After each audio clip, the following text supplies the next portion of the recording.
Okay, this video is gonna be all about meteorites. Because I found, all of these I found except for this one. But I'm not sure all of them are meteorites. I have them in a row of how sure I am of that they're a meteorite. These ones, I'm completely sure are meteorites. Cause like, look at that one I know is a meteorite. This one I'm extremely sure it's a meteorite. And this one I'm 80% sure is a meteorite because how the little iron strands you can see in the thing are formed. They look very much not like they were forged, and how the stripes in the iron would be if it was forged. They're like all scattered. So I'm 80% sure that's a meteorite. These ones, I'm 50% sure that all of these are meteorites. And then this back here, because I'm 20% sure that's a meteorite. But these ones, this one could be a rock meteorite instead of an iron meteorite, as that could be too. Just these tiny bits of rocks, metals, and stuff like that. Actually, these ones right here, I'm also 20% sure those ones are meteorites, because those look like slag chunks, and that looks like a chunk of iron. But these ones I'm more sure about, because these look all shiny and metally like meteorite. This one I'm also 20% sure is a meteorite, because I found it in an area full of railroad spikes. And what's that look like? A railroad spike head. But the thing is that it's very small for a railroad spike, so I don't believe it is I don't fully believe it's a railroad spike. So I'm gonna get it tested to see if that's a meteorite, but I'm pretty sure it's gonna just be a chunk of metal. But I should get it tested anyway. But yeah.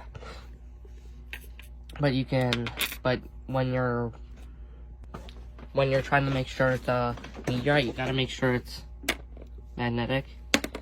Make sure, if it's an iron meteorite, it has to be very strongly magnetic, like that one. These aren't strong magnets, but that stuck pretty well. These ones are very strongly magnetic. These ones would be iron meteorites, as this one that I bought as like a example, and just because it was a nice meteorite. And then these ones are, because I think they're rock meteorites, they're less magnetic, less strongly magnetic. This one is probably not. It's probably going to be just a chunk of slightly magnetic rock, but it could be a meteorite because there is rock meteorites, and these ones are very magnetic because they're possibly just solid iron. This one's also very magnetic. Doesn't mean that it's not going to be a meteorite. That's the thing, though.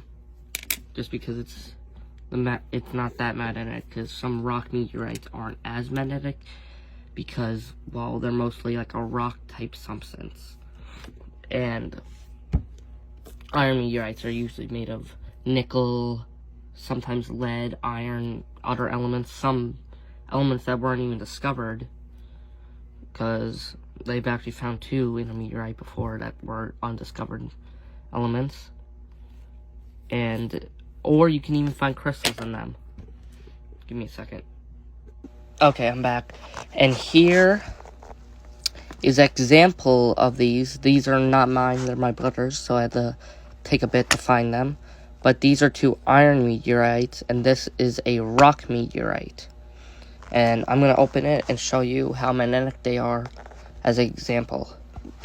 Okay, so you can see these 2, which are iron meteorites. Clearly, they're very much magnetic compared to what I'll show you with the rock meteorite.